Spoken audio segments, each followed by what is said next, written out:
তোমরা যারা ক্লাস 10 দিচ্ছ তাদের জন্য 3টা লেসন উপপাদ্য আছে, 1 থেকে 10 এর মধ্যে 3টা লেসন।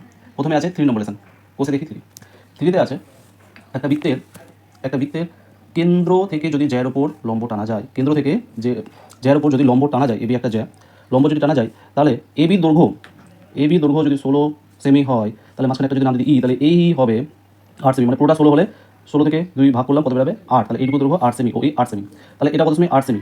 আর এখান থেকে আমরা যেটা টানবো সেটা হয়ে যাবে অতিভুজ। তাহলে এখান থেকে এই সূত্র দিয়ে একটা সূত্র দিয়ে সব অঙ্ক হয়ে যাবে। ওবি স্কোয়ার, মনে রাখবো ব্যাসার্ধটা সবসময় অতিভুজ হবে, OB square equal to O E square plus E B square, এই একটা। তারপরে আছে 7.1 আছে, যদি একটা বৃত্তের কেন্দ্রস্থ কোণ আর একটা পরিস্থ কোণ, এটা কেন্দ্রস্থ কোণ, এটা পরিস্থ কোণ, কেন্দ্রস্থ কোণের মান যদি x হয় তাহলে এই কোণের মান হবে x/2, মানে কেন্দ্রস্থ কোণের মান সাপোজ ধরলাম কেন্দ্রস্থ কোণের মান 100 ডিগ্রি আর পরিস্থ কোণের মান হবে 100/2 মানে 50 ডিগ্রি।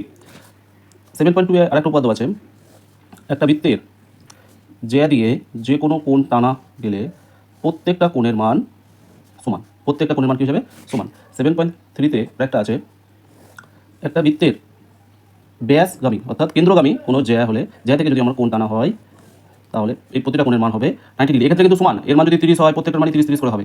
আর এক্ষেত্রে কি হবে একটা 90, প্রত্যেকটাই 90, এই কোণের মান 90, প্রত্যেকটা যে কোনো কোণ টানা হলে প্রত্যেকটা কোণের মানে 90 হবে। আর 10, কোষে দেখি 10 বৃত্তস্থ